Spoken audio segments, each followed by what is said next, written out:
Bonjour, bonjour à toutes et à tous. Je vous invite à chausser vos casques. Ça vous permettra de suivre Pick up les headsets, échanges please, so pendant that cette you can table ronde follow the d'ouverture. discussions Bienvenue sur during this opening EnerGaïa. On est roundtable. ravis Welcome to de vous EnerGaïa. accueillir. We're Cette very première pleased to table welcome ronde you here est at this first consacrée à un sujet roundtable. important We'll pour be la talking filière about an énergie. On va se important poser topic cette for the question. future of the Territoire territories. et énergie Territories and renouvelable, renewable le energies, partage de la valeur. sharing Est-ce que c'est la value. clé finalement de Is that l'appropriation? the Alors key pourquoi ce to thème? Eh bien appropriation? parce qu'on le voit partout en We can France, see des this projets everywhere in d'énergie France. There are all renouvelables se sorts of multiplient et avec eux renewable energy des débats, des projects, more and questions, more, des with debates, oppositions questions, aussi. Dans opposition beaucoup as de well. communes, des In many habitants ont le communes, sentiment de the subir des inhabitants installations qu'ils feel n'ont pas that choisies, dont ils ne voient pas they have to toujours put les up with these bénéfices. On facilities parle which they alors didn't choose. They don't d'acceptabilité comme s'il necessarily fallait see the simplement faire benefits. We'll talk passer about la pilule. acceptability, Mais derrière ce how mot, to il y a une question get de fond. people to Comment accept fait-on these pour que ces renewable projets energies. deviennent vraiment des How projets de can these territoire projects be really choisis et espoused by the portés territories, localement? chosen by the Et territories, si le supported partage by de the la valeur de territories? ces projets What était la about clé de sharing value? l'appropriation? Maybe that's the key Valeur to fiscale, valeur économique, appropriation. valeur sociale, valeur Tax, d'usage, economic, autant de social valeurs au projet qui usage permettent de changer le values, regard which sur would help people l'implantation accept the des project. ENR dans les This territoires. may help people Alors, better to accept renewable energy projects in the various territories. We have convened some elected people to talk about these matters. Va inévitablement se poser à l'occasion de Mayors, in fact, there will be upcoming municipal elections in March. So we have François Matron, Mayor of Saint-Beauzile-de-Montmel, who join us here, Vice President, Ecological Urgency, the Grand Pic Saint-Loup community. Welcome. How can a project turn from just an unwanted neighbor to something that brings real facilities for the inhabitants? And then we have the mayor of La Capelle-Ségala, another elected mayor, Frédéric Guichard. He'll be joining us here. He's vice president of the energy union in the Tarn. You will explain to us why tax incentives aren't sufficient and why politicians want to be more involved in the capital. We'll hear from project developers, Pascal Courcel, representing France Renouvelable. She directs energy financing at BPI France, which has a fund which they redistribute. It's a mechanism. You'll talk about this. It's how to share the value of renewable energy projects and how to support vulnerable families. And then we have Jean-Baptiste Boyer, who puts projects together who sets up projects together with citizens. He is co-president of Shared Energy. Jean-Baptiste will see how governance, the involvement of the inhabitants, the role of the facilities, the way people view them can be quite radically changed. Thank you very much for taking up this invitation to EnerGaïa. We're happy to welcome you to this opening roundtable. You can put your questions at the end of the discussions, but you can scan the QR code up here on the screen. You can zoom on the QR code, and here you will see that you can access the online application Slido, and that will enable you to ask your questions. They can be anonymous. You can ask your questions, and insofar as possible, we will put them to the speaker so you get an answer at the end of the session.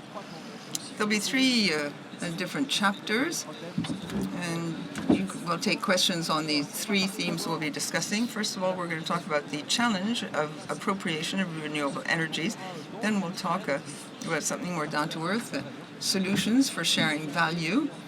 And finally, in conclusion, I'd like to ask our speakers how these renewable energy projects can be part and parcel of a local societal project.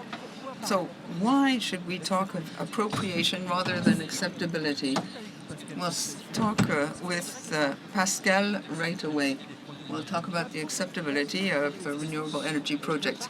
You say that a park becomes almost a neighbor, and that neighbor is something you accept or don't. you distinguish between acceptability and appropriation. So why is it essential to move towards appropriation? Can everyone hear me? Good morning. I don't think we can just put up with the project any longer. The idea is to recreate a trust between the stakeholders. Historic renewable energy parks have been set up in the past, and they weren't well accepted. Acceptability is not the same as appropriation. Appropriation means communicating, greater transparency when it comes to the spillover effect. These former projects set up in the past have left traces. Refusal, complicated cohabitation with this park, which is a sort of a neighbor in the territory. You have the presence of this renewable energy unit. It's a neighbor who isn't really human. What's the trade-off? So the idea is to create something that's far more circular. We have to rise above a top-down approach. A facility can be perceived as rather opaque, very different, far removed from daily life. And in that case, people don't really espouse it. The cost of energy is quite high. So we have a huge amount of information about renewable energy. Some citizens just have to feel they have to bear with the impact of transition rather than espousing it. So I think we have to draw nearer to the people. Allay concerns. There may be a loss of real estate value. There may be these projects may be viewed as a sort of a wart, harming the landscape. It's something that's very lasting. It's very down to earth. So you have this rather artificial view of renewable energies and the viewpoint of citizens who have to contend with high energy costs, and things are interlinked. When producing renewable energy, you have to link the cost of energy to the people who are actually going to use them. And when the neighbors see no direct benefit, things are very abstract when you just talk about climate change. In other words, it's necessary to create new meaning, to create a real link, to ensure that these projects are part and parcel of people's lives. You have to explain what is up. You have to get people to participate in the project. When citizens very early on are involved and participate in governance and in financing, then the project becomes meaningful, and they can view the whole point of it for the future. In a given territory, energy can be highly decentralized. Then it's easier to understand how the energy circulates.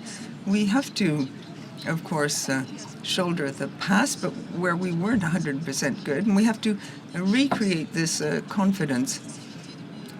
People have to feel that the projects are really sincere and in their interests. Pascal, you've reminded us about acceptability, which is no longer sufficient. Inhabitants need to see the real benefit of a project nearby. The project should cease to be viewed as something that's been imposed. It should become something meaningful in people's lives. They should become a neighbor with whom you want to share your life. Now, how do you view these projects? How can renewable energy projects move from just tolerance to true local appropriation? I'll tell you the story of our project. This is Françoise Matron. I'm deeply attached to nature, and I would find it difficult to put up with a renewable energy park that is located in a beautiful natural environment in nature.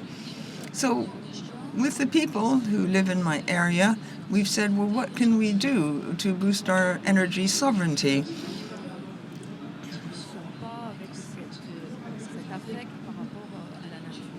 We have to make things fit in with our love for nature. We had a football stadium which served no purpose. We didn't have a football team. We worked the various associations to see what we could do with this soccer pitch. I think you shouldn't view energy independently of all the other issues. In my commune, I want things to be really cross-cutting when it comes to energy and sovereignty. That's how we approach all these projects. So what we decided to do, well, we decided it's going to be hotter and hotter in the area. It'll be more and more difficult to do sports because of the heat waves in May, June, and September. Let's try to cover this area and produce energy at the same time. Underneath, then people can indulge in sports when it's really hot, because the area will be shady. So we worked with the associations, we talked about covered markets and all sorts of possibilities. We put together a project.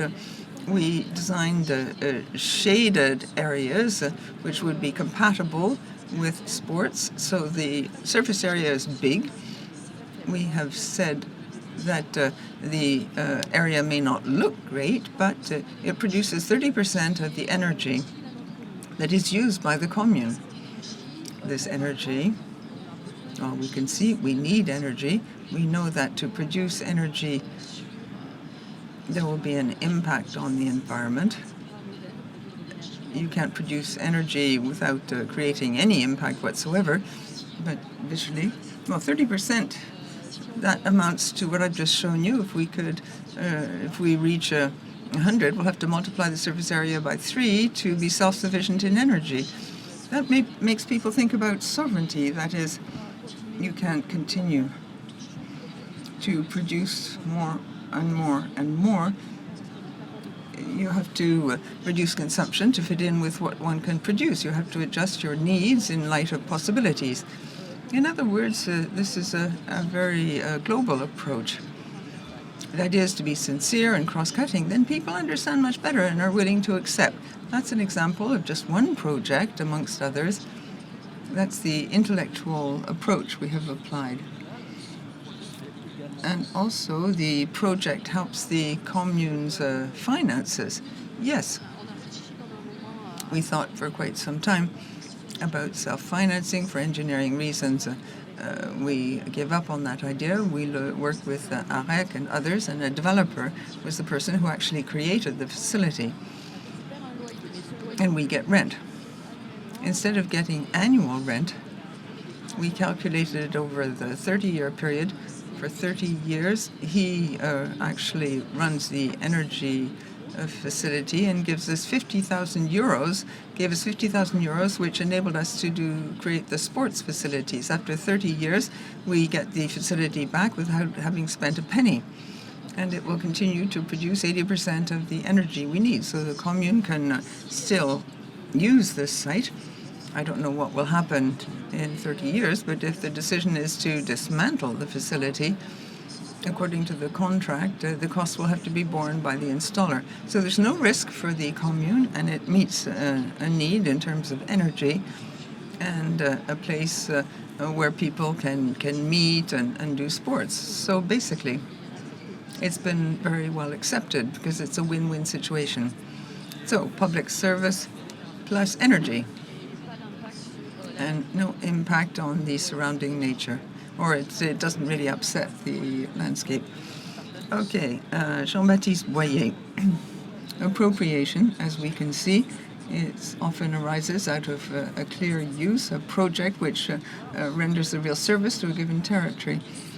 At Énergie Partagée, how do you ensure that a project is not just accepted, but is truly appropriated, assimilated? Well, good morning, everybody. The two preceding speakers have already touched on this point. Often, for a project to be well appropriated, it has to meet a real need. If you're only talking about a commercial or a financial project, then people can't really espouse the project. They feel that the project is thrust on them, that it's going to be a source of more harm than anything else, a nuisance. So you can't base things just on a commercial basis. The problem is that, as with most energy projects, you have to have a given scale. According to IDEM, 70% of energy should be renewable. Does one really believe that we can reach that degree of renewable energy development if you have a purely commercial approach? Well, you say to people, we know that it's a pain, but we're going to pay you off, so to speak. Is that the right approach? No. That's not what we believe at Énergie Partagée. What we try to boost is projects which are really accepted, espoused by the citizens, where the citizens can hold capital, can assist with project governance. We want people to say, well, this really meets the need of the territory. People quickly forget that when you develop a wind or a solar panel energy, it is granted a source of finance for the developer, but we all need clean energy. It's necessary to ensure that the project fits in with the territories, part of renewable energy plans. Often there is quite well-structured opposition to this kind of project.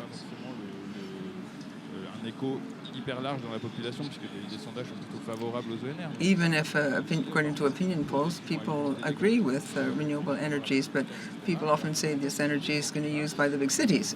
You need to have a climate plan. You need to have a larger plan. It's necessary to develop renewable energies to meet everybody's needs in energy. It's not a story I'm spinning. You have to put things into context if people are going to accept them. Now, when it comes to Énergie Partagée, we have a label. We have 450 projects which have gained this label. The label certifies the fact that people, the local area, has a stake in the capital, that the spin-off is positive, and the ecology is being protected, to allay one source of concern. So all these things are bundled together in our approach at Énergie Partagée. Thank you very much. I'd like to hit on one of the comments that was made. Click on the little QR code if you have comments and remarks.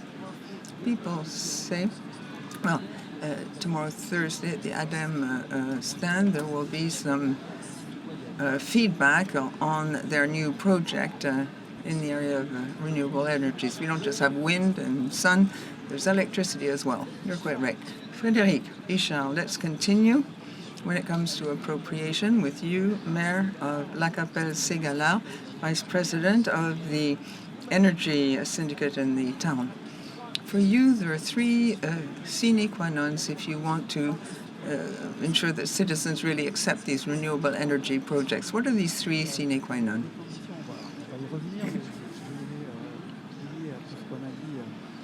I agree with what's been said so far. We've been talking about acceptability, about appropriation. I'd like to talk more about sharing values. In terms of sharing values, there are several components, of course. You have, when you are elected because you have conveyed certain political values when it comes to the energy transition. What can a little mayor of a commune with 80 inhabitants do, 90 inhabitants, when it comes to concrete action in the field? What can a municipal council like that in my town, what can it really do in practice? What are the tools we can work with? Obviously, as an elected representative, you have to deal with the issue of green energy. Citizens want to see that there is a real political will, want to see that there's some value in it, and that this will enhance their purchasing power. If you're going to have a renewable energy project in the area, it should have a positive impact on a citizen's financial status. There are all sorts of tools currently available, which we may delve into later on, tools promoted by the government. We'll talk about collective self-consumption. That's a very important point, which will make it possible to use more green energy. Similarly, the idea is to provide citizens with perhaps less costly energy and energy which will be distributed in a very neighborhood-based circuit. These are the three values, what I wanted to underscore when it comes to citizens. Now, what about the commune? There are any number of indirect benefits. You have the sharing of value, which was mentioned earlier on. All this money is pouring in directly or indirectly, and there are all sorts of tools which currently exist to involve the territory, the cities, the communes, be they big or small. You have energy syndicates which manage the networks. As mentioned earlier on, the region also has a very important part to play. It has the requisite skills and powers and all sorts of tools which work well. There's some very concrete things being done with AREC, as we mentioned earlier on. The more you can pool finances, the more worthwhile projects you can implement. And we're working on all this with the energy syndicates in order to create this final value, more direct value for the citizens. That's a fairly new feature. Even in the prefectures, it's not always easy to explain to the Secretary General of the Prefecture, the prefect, that a town with 90 inhabitants can really participate in the capital of a big project. We're going to talk about the sharing of value later on as well, but I have a reaction on Slido. You don't have the private developers represented here because they could tell us more about local appropriation. Well, Pascal, you're representing France Renewable, and there we have any number of players in this area. Obviously, we'll give you the floor at any time if you have some feelings you want to share with us.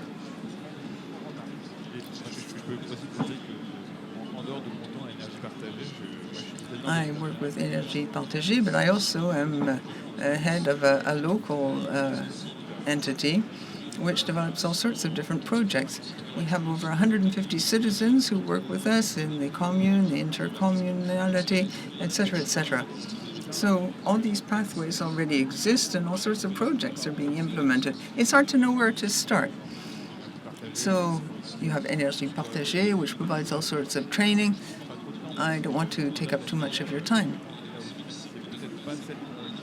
Even if all sorts of things exist, even if you don't read about them in the newspaper. Let's talk about sharing value more specifically. Let's talk about concrete solutions in the territories, the initiatives that have been taken. France Renouvelable every year hands out a trophy for renewable energies, elected people who have done amazing things. You have a thing called Parole des Loups, and these elected representatives talk about public services that they finance thanks to the trickle-down effect of a renewable energy park. Can one say that renewable energies boost local economic development? I would like to say yes, and then I will give you some further details. At France Renouvelable, we have a lot of producers. I could also speak on behalf of those people and tell you about what they would like to do. And I also help to fund renewable energy projects at BPI. All these players are trying to improve their pathway. They're really very strong-willed when it comes to that. France Renouvelable, well, this little booklet is something I recommend to you. It's a source of great happiness to read through it. It's full of information. The sharing of values is essential, and this is something we do with all our members. We have a commission which creates these strong links, and these trophies are handed out to elected people every year. The most recent one, 350,000 euros financial trickle-down effect. That's a huge amount of money for a commune. Via what? Via IFER, which is a tax.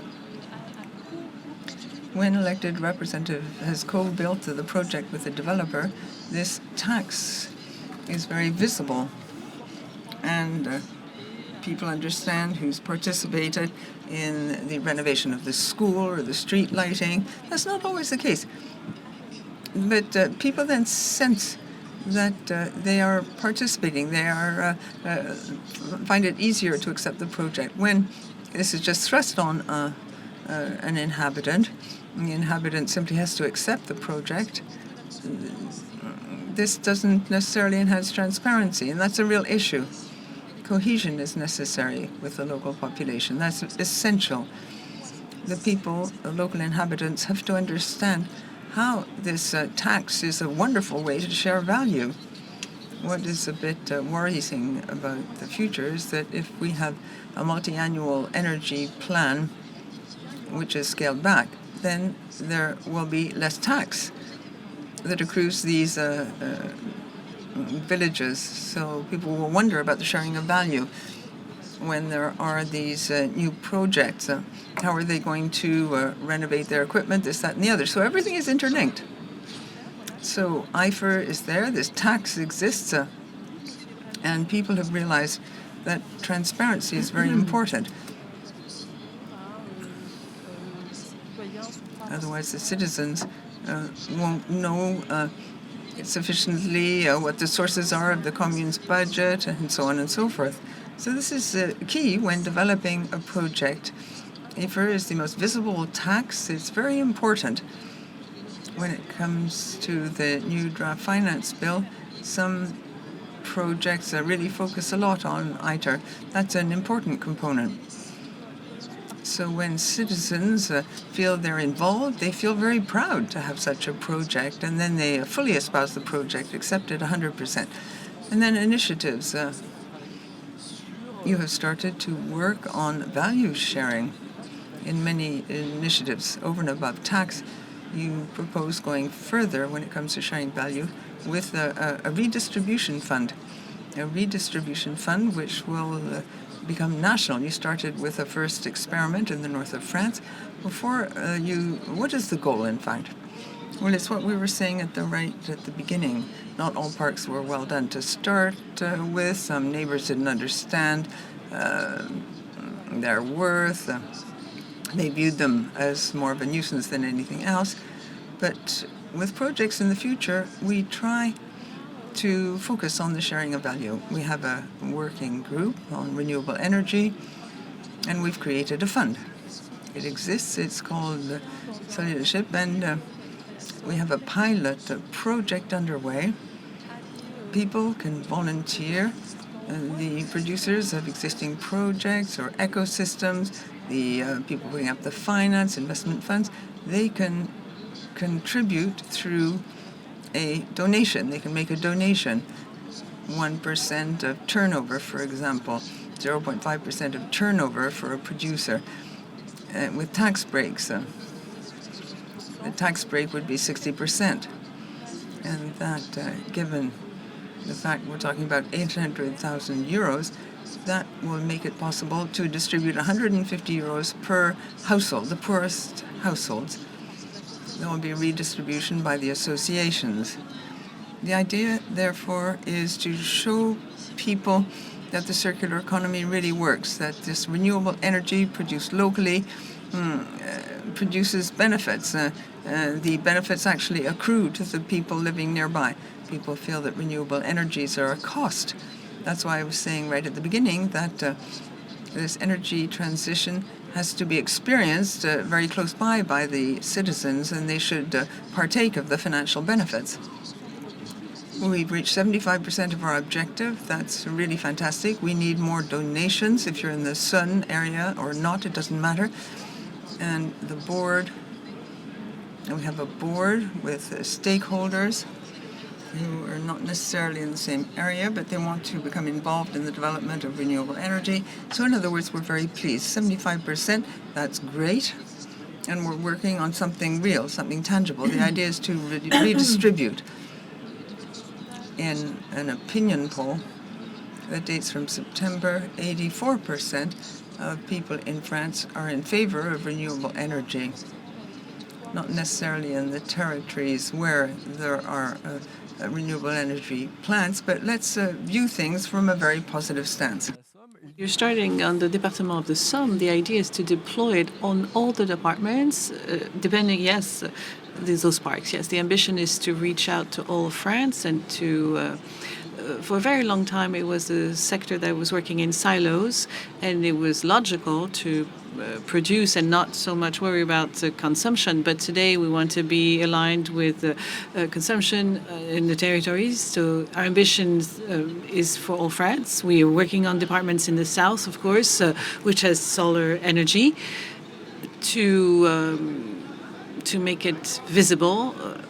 To make visible the renewable energies. The idea is to send a message on the value, like France Industrie managed to do on industry, on the industrial sector, for example, to show that the plants create jobs. We need to look at it, that will make people look at it a different way. Yes, we can definitely compare that. For a while, industry was badly perceived. It wasn't clean. They were workers. It was looked down on. It wasn't pretty. It produced fumes. And people turned their back to it at some point, and today they understand the value of being on top of production and having sovereignty. And renewable energies is a form of local industry that allows everyone to hire people, to find qualified jobs throughout the whole chain. So it is a real industrial sector of renewables that contribute to decarbonation, because it is the major goal for the climate of tomorrow. A question for you: the redistribution of the fund by the BPI. It's not a fund of BPI. It's a fund of renewable. Is it linked to the ENR project and the acceptability of local projects?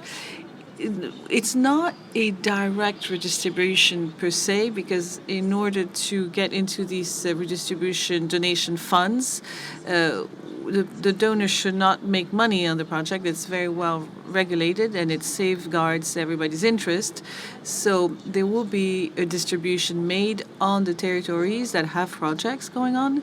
What we want to do is to put a label and on renewable energies for the people who donate. And it will make it more visible at the national level, whether if we go to each territory and say, this is our project, this is that.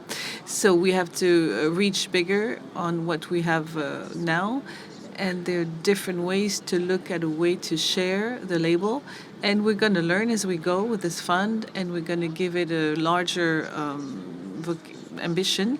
We also work with the organizations that already exist, and they know how to help out the most vulnerable people. We know already about this energy check, but we'll be able to work on mobility projects, maybe renovation of housing units. We're going to go step by step to make sure that we succeed in this project. So you gave the example of France Renouvelable and this new fund.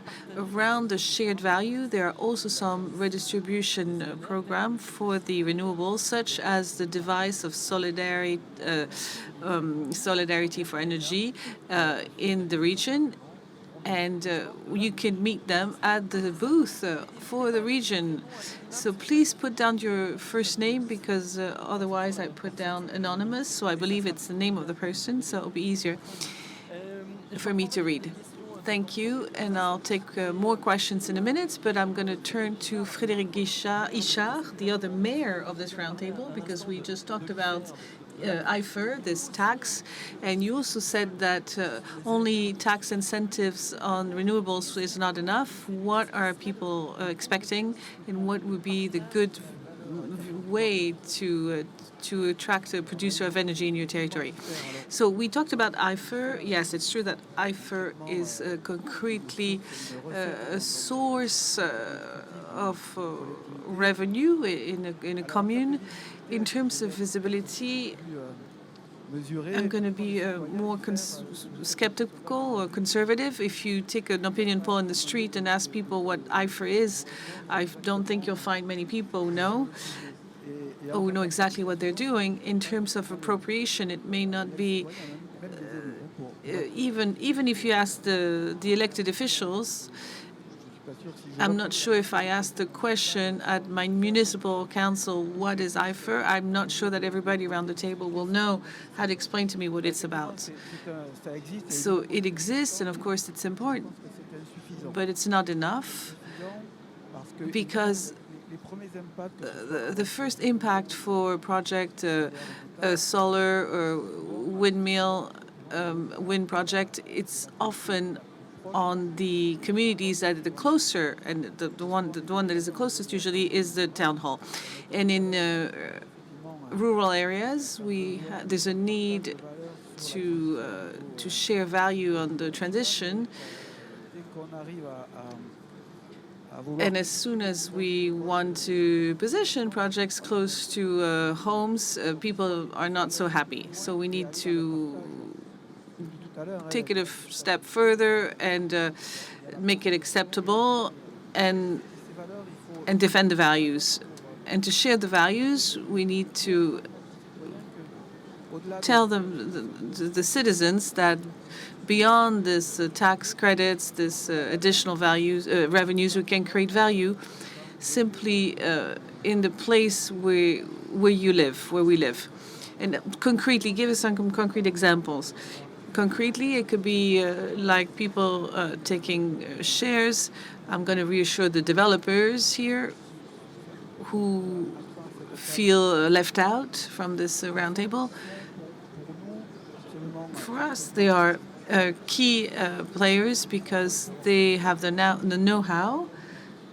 This is what we try to do at the Energy Syndicate. We take collaboration that is productive and also mindful of public money. So we don't want to set up some the traditional developer schemes. We're not looking at a collaborative. We're looking at a collaborative type of work and phase because this level of acceptability is looked for by the developer, and it will bring efficiency. So how do we capture how do we get the value? We talked about the direct effect with taxes, the indirect effect with rents, but we also need to find in a project, for example, if I take a small commune like at the SM level, which is territory of the Tarn, we have required a developer who had a wind project. It was not a small project in terms of capex. We're at 30 million euros with wind farms that was quite significant, a park that was quite significant. And the mayor of this little town, which of course could not afford to bring the 3-4 million euro for the equity for the financing plan, asked us if there were some solutions for the commune to intervene and participate directly to the capital. And it was an interesting case because some assets are recuperated after 30 years at the end of the exploitation, but they wanted to capture a value right there, right now. And this collaboration between developers, energy syndicates, and town halls accelerated the process for the park to be authorized and validated. And that's why we see that this synergy between developers and local authorities can be very positive. I'm going to take a question and ask it to Françoise Materon. Question to what is your approach on agrivoltaism? This question is. There's not a question. We need private companies to build the production units, but wouldn't it be better that the production means be in the hands of the territories to really be on top of the value and how it's shared? So the question is on projects, like Frédéric Guichard said, how do you see things? You often insist on the fact that the local authorities must be actors and of those projects. What would it change for you in your way of operating? Everybody has to play their part. I am elected. I am at the service of the citizens, the inhabitants who elected me, and I'm convinced that the collectivities help the citizens to harness those topics of energy, and that's what I do and try to develop in my territory. I do it in two ways, locally as a mayor and with my relationship with other communes, because I am also president with the Urgence Écologique, and I carry this project of renewables. In our town, the project that I presented, we refurbished the school. We had about 600 meters of roofing. We did work with the citizens and the local cooperative, and this is the citizens who ended up financing the PV equipment for the roof. They are at the governance. We are also at the governance because we're shareholders of the cooperative. So we manage together this production, which benefits to the school, to the citizens, and to their financial investment. In terms of intercommunality and IFER, Je peux revoir là. Ah si, il y a eu un mail, non? Il y a eu un... was there? There's a question in the room. We hear somebody else. For IFER, it is very far away from the citizen. On the intercommunality where I work on, the communal project is completely received by the community. So I think that, like for water, we create some people to manage it. Water, food sovereignty are major topics, and we have a role to play. We will participate in the governance of projects, either if it's with the cooperatives made of citizens or local cooperatives, to make sure that we can take decisions that are at the benefit of our inhabitants. I'm going to take a round of questions, and I'm going to ask each of you to answer very quickly so I can take as many questions from the room as I can. We have a question on how to share value. The best way could be the development of auto-consumption projects. Quickly, in a few words. Quickly, yes, I can answer that one. It's a topic that is key for me, that addresses, and I can really share this opinion, and that addresses two needs that are real: the purchasing power, because whether it's done together or individually, it has a good advantage for the consumer to have, which brings to competitive prices.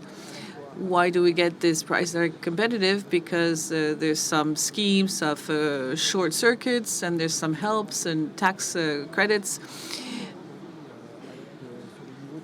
on the levels of tax cuts, depending on the amounts. It's a great tool to be capable to bring close loop green energy that affordable, protecting the grid, the networks, and to be also useful to the producer. Was that quick enough? So did the APER law really protect the value sharing, the share of value? I don't know if it's the APER law, but it is. There are many possibilities. Many projects that are put together on our territory. We have a park that is going to be created soon. There's going to be some collective auto-consumption with citizens that will be guaranteed on the price of the energy that they're going to be able to get for 20 years. And on the side, some public equipment that will benefit from it, and companies as well. So we really managed to set up some projects like this that address in a different way this topic of how do we share the value created. We have two comments on this APER law, which is the law on the acceleration to promote renewable energies on 6 local projects, and this article is blocked for 33 months, we're told, from this APER law. Yes, this law tends to encourage the synergies and the collaborations between the local authorities and the developers, and these two actors can work hand in hand. The developers have the know-how and the expertise, and the local towns must try to find back some value in this whole system. Pascal, as if we leave a system of just subsidies and tender, which you inject money in a project, and we're open to auto-consumption, what we call corporate BPA, which is a production that is bought by private consumers, we will achieve a consumption that is decentralized, and that will be offered to the consumers, and that contributes to direct appropriation. There's still some constraints. The auto-consumption of towns is still a very complicated thing. It takes a lot of patience to get to that. There's some contracts between multi-buyer at BPI France. We wanted to contribute to mitigate the fact that some of the buyers were failing. I'd like to take this opportunity to really talk to the public powers and our managers, because we talked about taxes. There's a law that says that depending on the certain power, you should be able to get some tax credits. And then you have the tax departments that come up with a lot of other rules. So we're trying to navigate this, and it's not completely clear. So I think that in order to encourage this collective autoconsumption, it may seem a bit complicated on paper, but I guarantee you that it works, because I am doing this every day on the ground. Let's get back to our exchange. We have heard Jean-Baptiste Boyer on the topic of how to share value. We talked about taxes, solidarity fund. We want to. What does it mean for énergie partagée? What does sharing the value means for you? We talked a lot about IFER, the tax. If we develop projects on renewables, there's local taxes and rents that are wired to the owner, and that's the value that trickles down on the territory beyond all the other redistribution mechanisms, such as funds. But for énergie partagée, we did a survey where we showed that we take a co-decision with inhabitants and collectivities. When those actors take a share in the capital of a company, of the projects, the local impact is twice more than it would be if it's a traditional private scheme. So there's a huge gap between what could be in all the works on this APER law, and what we can really have trickle down a region, a town, when we take these embark on those schemes of co-decision. So this is the type of models that we'll try to promote. We'll try to do some co-investment. Typically, the types of impact is if we beyond IFER and the rents, there's going to be it goes all the way down to the choice of the companies that are going to be selected to carry out the projects, or how if we associate people to the investments, it's a way to have the value trickling down the territory. And the topic of autoconsumption, this is, I'm speaking with my hat as the manager of the president of a cooperative. We have such projects, and that brings meaning to energy production, addresses a need, and it's not just a financial opportunity in itself. When we sell electricity locally, like a food grower would sell his tomatoes, We do the same thing with energy, and we managed to have some excess of profitability because we do better when we sell the energy directly. And we use that surplus money to fund some heaters with some people who were in disadvantaged. And what we're doing as well is that it's a very direct action of solidarity that makes the project very visible and accepted in the territory, and that doesn't stop us from getting income elsewhere, revenues elsewhere. If you work with a traditional developer, and in housing, if you give a parallel with the housing sector, it's the owner and the tenant pays a rent, and you have the choice to rent out this flat or not. But if you own the property, you can decide if you want to build an additional, part of the house, or if you want more space to welcome your family. So people feel more involved, and the impact are going to be bigger as well on the ground. Thank you. We're going to start our third part of the roundtable. We're going to make sure that what conditions need to be there so the renewable project is accepted on the territory. Before we do that, I'm going to take a few questions from the floor. Question from Lucille. Thank you for mentioning your first name. Do you believe that agrivoltaism can address the same logic of sharing value and benefits of general interest for the region? This is about the project that was presented by Madame Materon for shade houses. Yeah, I can do that. Agrivoltaism is still the embryo phase. There's no reason why we shouldn't be doing it, but the risks of having it slide away is important, because it's going to have an impact on how the lands are going to be getting more value, and the agriculture can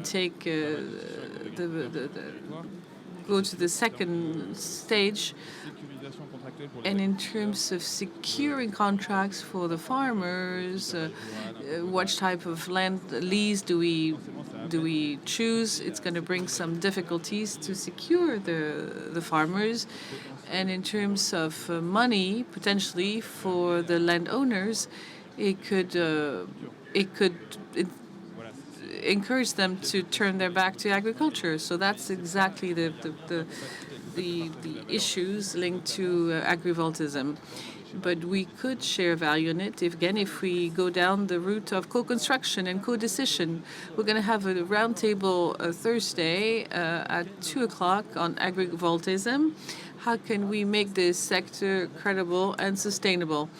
And it will be steered by ADEME, and we'll be providing some tools. Other questions for the elected officials? Could it be interesting for you to share value by sharing the energy produced to the benefit of the commune and the local actors? This is a question from Nicolas. I think you already answered that. In another question from Danielle, you mentioned IFER, the tax intercommunality. Does the department benefit from the revenues? Do you have a concrete example that would benefit directly to the region or the department? On renewables, yes. On our territory, there was a big park, and IFER was perceived only to the benefit of the intercommunality, and we decided to, in a way that was not, well, to allow an amount of money to the commune directly annually, so they could see the benefits from the IFER. So it's not something that is provided by the law. It's an initiative that we took, our elected officials, that found logical that the commune would have more benefits than the other ones. The commune that was receiving the project would have more benefits than the others. So should we make sure that all the communes that are receiving the project would not have more revenues? Yes, if when there's a will to think intelligently, we could do it, but it's not imposed by the law. We have to be creative about it, and we have to find ways to do it. In terms of decentralization and energy sovereignty, the companies of public service are opposed to the loss of clients. If we talk about collective autoconsumption, I'm not sure. Julien may need to clarify his question, so we'll take it later then. Yeah, I could not fully understand the question myself. There's a difference between the traditional providers, and we could still say that autoconsumption is not the solution to everything and doesn't. I looked into it. If you auto-consume 20% of what you need is good, but you're still going to have additional energy coming in. It has to be aggregated by a provider who accepts to bundle up all the different energies. Otherwise, there's no reason. It's part of the device that we have, and it can be done. So we're starting with our third part of the roundtable. We're going to see what conditions are needed for a project of renewables gets fully accepted by the local inhabitants. Françoise Matteron, I'm turning to you. We talk about bringing some meaning to things. We hear it a lot, this expression, when we talk about energy transition. If we put ourselves in the shoes of the inhabitants of your commune, for example, in what way a renewables project can change the life in the town? Do we need to build a new narrative around those transformations linked to energy? Yes. I think I answered already along those lines throughout the roundtable, but I'm convinced that we really need to get the citizen involved in what is fundamental for their needs: water, energy, food. When I work with my residents, I never tell them, don't worry about anything, we're going to solve it all. It's more like, what are we going to do together? Because we all have the same needs, and those needs, how can we address them? How can we manage them together? What are the difficulties? What are the issues that we encounter? We cannot have energy without sacrificing something else. If you put something on the roof in the center of the village, of course, the village looks less pretty than with that on the roof than before. But this is a need that we're addressing, and we're going to have to answer them together. And the citizens are capable of understanding a lot of things if you explain them to them simply. And all those topics which they should not be held away from, they should be involved in, and it shouldn't be just up to the specialist. It is very important that the citizen understand where the energy is coming from, how it is produced, how much it costs, how much money we make off it. We have nothing to hide.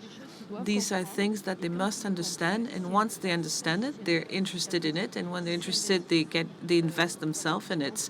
And that's very important to understand that it affects everyone.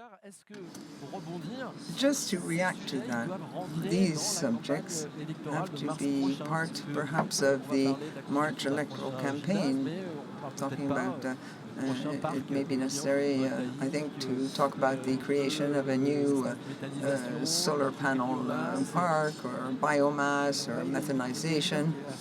Well, it goes without saying that some topics are rather sensitive issues. One can't hide the fact when, for example, you have a wind farm project and elections are coming up. It makes things more complicated. As you said, the area is well organized, of course. You have to inform people upstream, obviously. You have to focus on the idea of appropriation, acceptability, and the sharing of value, as we have mentioned. Il faut même aller jusqu'aux citoyens parce que In fact, you have to reach out to the citizens. We've talked a lot about the local government, but I think you need to add the citizen level. You need direct outreach, in fact. We haven't much talked about direct citizen participation as a group, with crowdfunding, for example. Here in EnerGaïa, you have people who are really good at crowdfunding and similar issues. They're present here. Thus, citizens can directly access the sharing of value together with the local government and the developers. And when you have these three pillars, I think that when all is said and done, if you really explain things carefully, and you make an effort when it comes to financial accountability, if the net result is an increase in tax, there could be some negative results, for example. So you have to work on all these fronts, and then thanks to all these additional financial products, additional income, you can avoid increasing the property tax, for example. And that's something that people really listen to. Given how taxes are evolving in the country, this could help to contribute to this appropriation and the sharing of value. Thank you, Jean-Baptiste. We've talked about how citizens can become involved. You work on governance. For you, that's a key. Obviously, it's the key. First level is participatory financing. You have to become involved in the financial worth of the project. We could also talk about co-investment with the developer, for example. I'll give you the example of the Montajou project. In fact, it goes further than what we've said here. You have the developer, but this is a communal initiative. The commune is very present. AREC is also present. Énergie partagée has a stake in the capital. Even the local cooperative is chipping in. So there are all different levels in the area that can be involved in the project. That creates a broad basis for participation. This participation, therefore, involves sharing in the capital, governance, and joint decision-making. Up until now, a lot of projects have been firmly supported by the developers.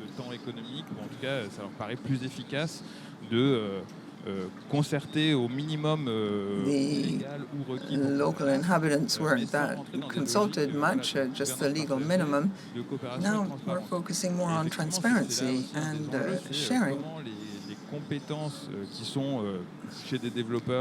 The developers, all sorts of developers have skills. You have private developers, you have cooperatives, you have SEMs, there are a whole range of developers, in fact. So you have people with the technical know-how. They need to show great transparency. They need to say, well, we're not making choices for you. We're just going to explain what choices are possible and what they involve. That may sound a bit scary. Not to people here, but maybe in the room, people will get scared because the risk is democracy in sharing all this. However, you need to take the time to explain things. And decisions then don't end up being absurd. So that's one possibility. That's an approach. These projects are based on shared governance, in other words. While keeping the goal of renewable energy development. Of course, I'm a local developer myself, and we have projects that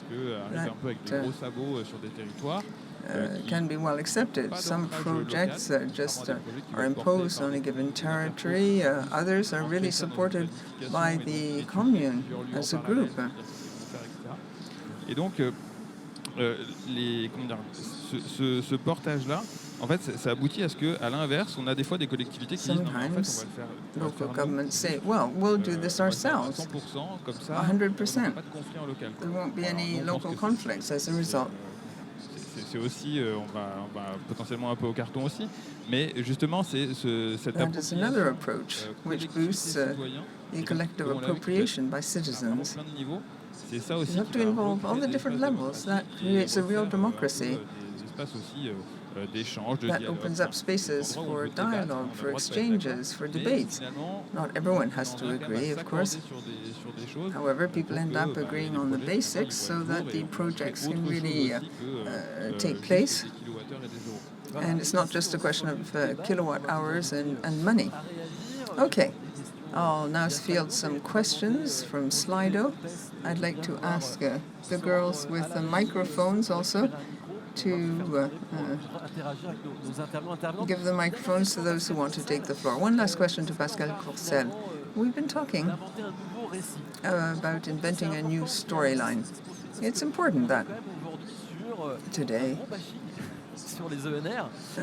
renewable energies are a very topical issue. There's a lot of information and fake information circulating, so we need to have a real storyline.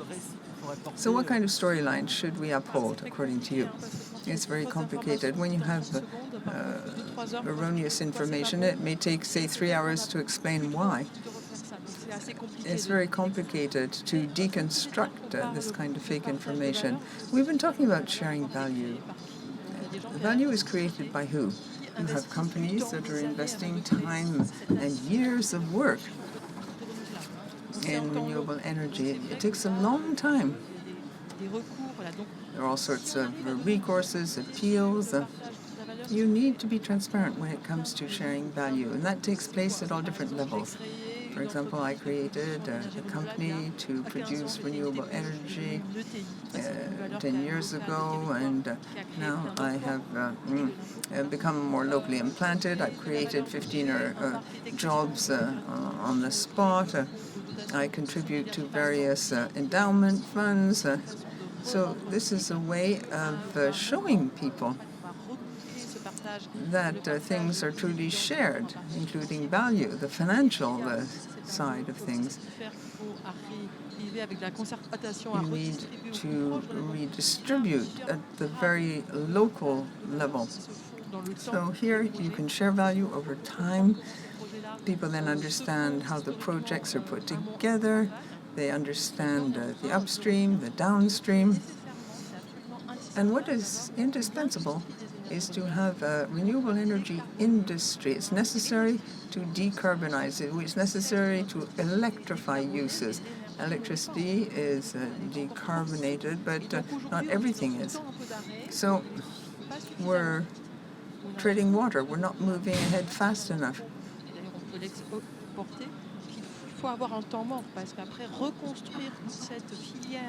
Building the local renewable energy network takes time. So I think we have to support the creation in terms of local value, which has a true trickle-down effect. I think that renewable energies should be based on sharing with the local population. It's important in terms of energy and industrial sovereignty. There are several ways of making this very visible. In other words, the storyline should be co-construction. Things have to be very based on facts. It's not easy. We're not just spinning a tale. This little booklet, it's something I'd like to promote. You see some beautiful stories of elected representatives who have understood the worth. And all the sizes of villages are concerned, those who have a couple of dozen inhabitants and very big entities as well. And you can see that all this becomes possible. I'd like to invite the people with the microphones to come up to the front so you can see who wants to take the floor to ask a question. Frédéric, you want to react to what was just said? Yes, I agree entirely. There are different levels. You have a village with 90 inhabitants. You can set up areas for recharging electric vehicles. pour aussi connecter la nouvelle The mairie idea à is un also autoconso individuel. to create a sort of Et ce que j'aimerais dire aussi, c'est que a loop peut-être qu'on communique for pas assez energy là-dessus. consumption On a at the quand même town un hall. panel d'outils We have a whole au niveau range of de tools at our communes, disposal, et even in à very la small région, si on parle de communes, even at a collectivités, regional level, qui vont de centaines de milliers d'euros à plusieurs we're centaines de millions d'euros. talking about several hundred thousand euros or several hundred million euros, in À fact, l'action when de la région, dealing with such projects. avec son outil In AREC, the Occitanie son region, fonds Octet est en mesure aujourd'hui there's this d'irriguer Octet quand fund, même le territoire and the area avec des volumes et avec une stratégie gets collaborative. a huge amount of funds. The basis is collaboration. There are private and state developers who are involved. The aim being is to boost efficacy. Pour moi, la religion, c'est l'efficacité et faire très attention aux deniers We publics. have to be very careful with public money. We need to create real value and not counter value, so to speak. Thank you, Frédéric. I don't know whether anyone wants to take the floor here. Voilà, ici, posté devant moi. Merci beaucoup, madame. Donc, faites un petit signe. So raise your hand if you want to take the floor and ask a question, and you'll get a Je vous microphone. invite à bien scanner la salle. Je vais prendre une question déjà sur... I'll take one question on the application.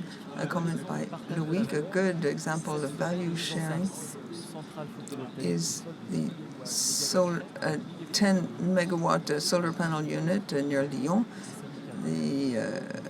It involved a whole host of players who worked together, both private and public. Une autre remarque de Mathieu. Another comment by Mathieu De Terra Energy. from Terra Energy. There are some existing references when it comes to value sharing. The citizen wind farm in the Aquitaine.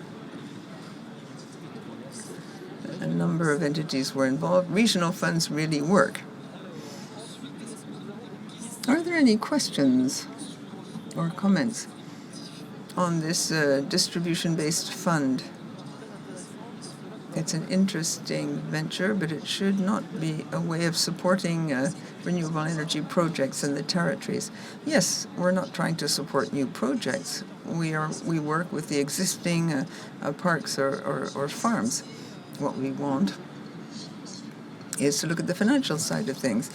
If producers have reaped benefits, then part of this should be redistributed. Here's a flyer with a QR code, and truly, we're not just buying development. That's not the point. The idea is to lend new meaning to the building of decarbonation using renewable energy. If there aren't too many administrative obstacles, renewable energy projects can be rolled out quite fast. Hello, Céline Mathieu. I work at the ALEC, the local energy and climate entity.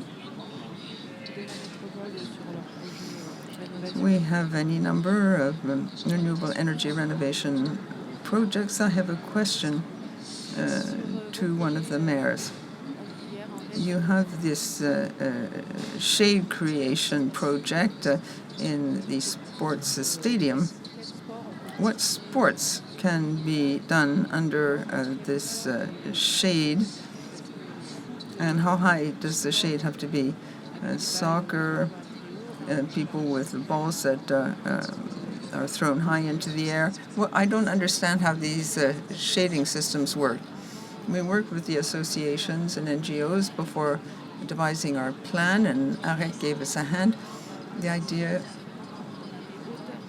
was to have different heights in the stadium. Some of the heights are high enough for tennis, for paddle,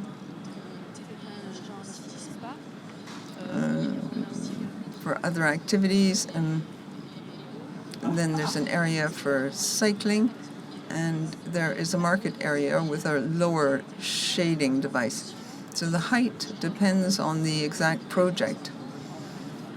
You can't have a tennis court where we plan to have the market. All this work was done upstream together with the local players so as to anticipate the needs and build the right heights of shade. Thank you for your question. Any other questions in the room? And I could take a question on the app. Locally sharing the energy rather than a percentage of the profit brings people together when it comes to the energy transition. So collective self-consumption, is that the key to success? Frédéric.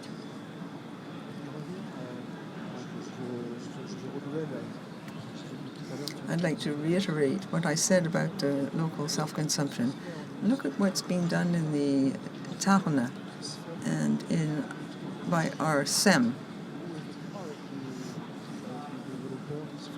We work with private and state developers, AREC, Total, and others. And this collective self-consumption loop, well, as you said, the context today is quite complicated. Look at how prices are evolving. We're talking about creating value, and you have to really be imaginative when it comes to income and making the most of this energy. Collective self-consumption is a fabulous solution. In the long run, this will link together everything that pertains to contracts and the consumption of cheap green energy. That goes without saying. The government encourages this mode of self-consumption in a given area. And I promise you, it really works. The structures that manage this currently are very operational and highly effective. The idea now is really to cover the whole of the territory in order to have entities which can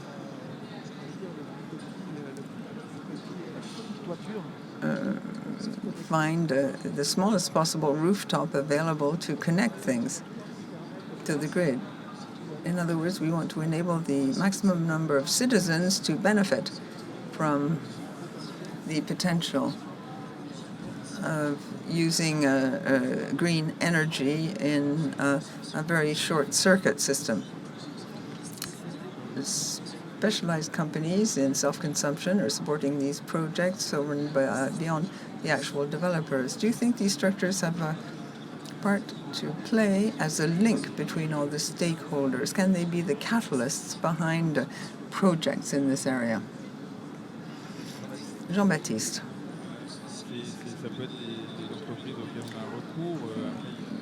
We may be talking about companies here. In our cooperative, we run seven self-consumption loops. It's not impossible to run this for citizens and for local governments. I would like to react to the previous question, however. What we've noted is that we have companies that are involved. When I say a company, I'm referring to the restaurant on the city square, industrial companies in the outskirts, and the inhabitants who use the energy that's being produced. So we bring everyone together. People share the same production of green energy.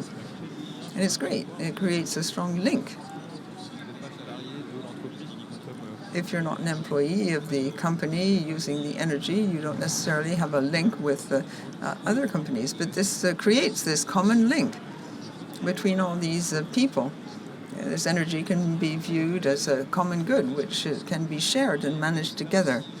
We've also noted, from an educational stance, that we have people who say to us, well, how can I adapt things to use more green energy? So we're talking now about adapting supply and demand better. That's very important when it comes to energy consumption. People talk about flexibility and storage, but we need to change our behaviors too. So when it comes to collective self-consumption, there is this component. We're just used to switching on a light. It's very comfortable, but it may not be compatible with optimal energy use. So we may need to change our behavior, and collective self-consumption is a good means to do so. Currently, there's a lot of solar energy produced between 10 and 5, and prices are very low, sometimes negative. And this is counterproductive when it comes to developing green energy. Self-consumption as a tool is a very good answer because it encourages people to change their behavior. People learn how to use these tools better.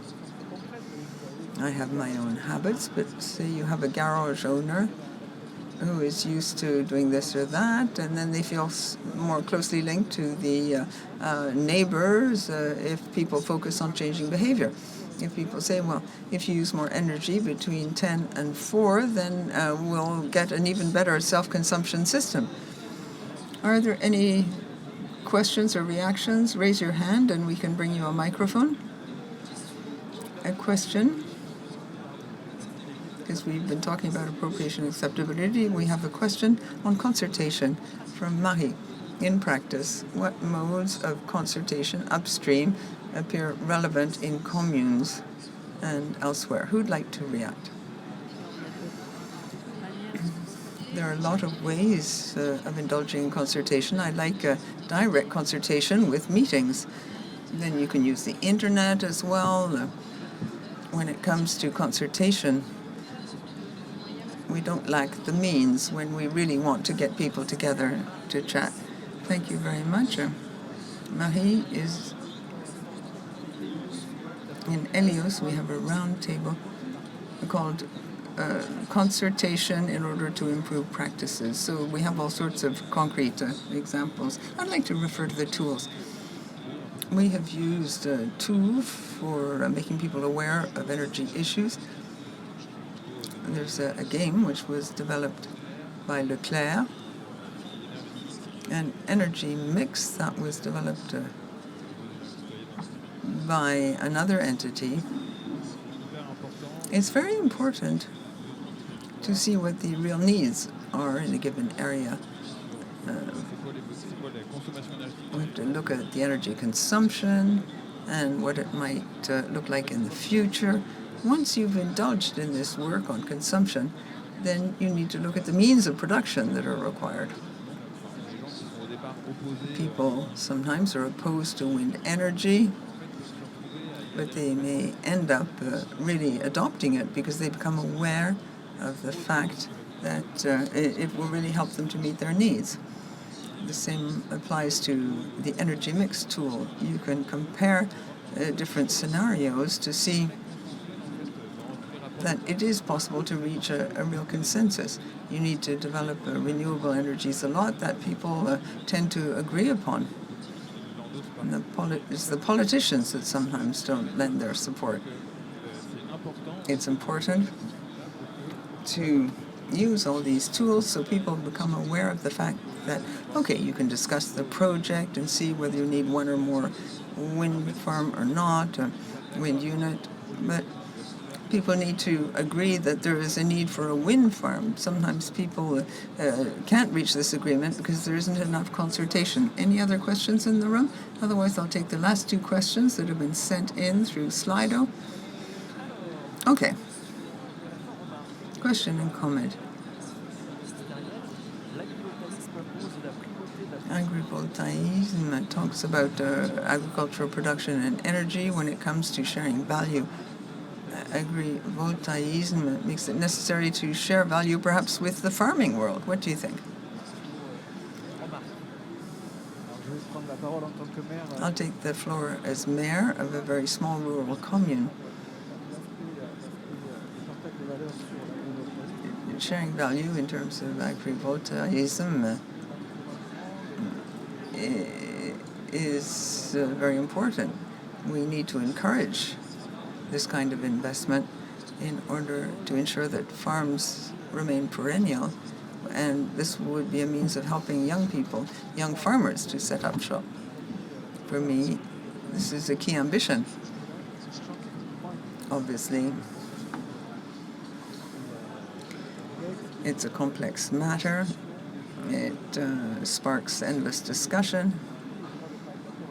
And of course, people may not want to agree.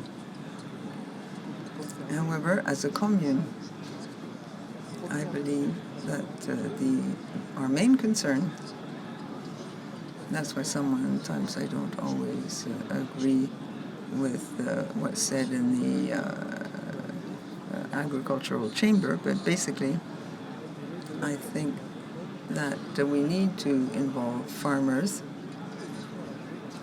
They have a huge economic and social part to play in our communes. One last question,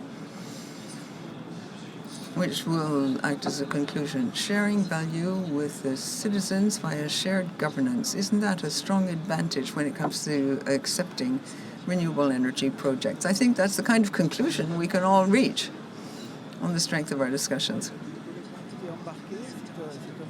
If you involve the people, then the project will probably succeed. Citizens must sit around the table. That will ensure that a project moves forward much faster than a project which hasn't really involved the local inhabitants. Indeed, we have over 450 projects with a label. We have a lot of experience in this area.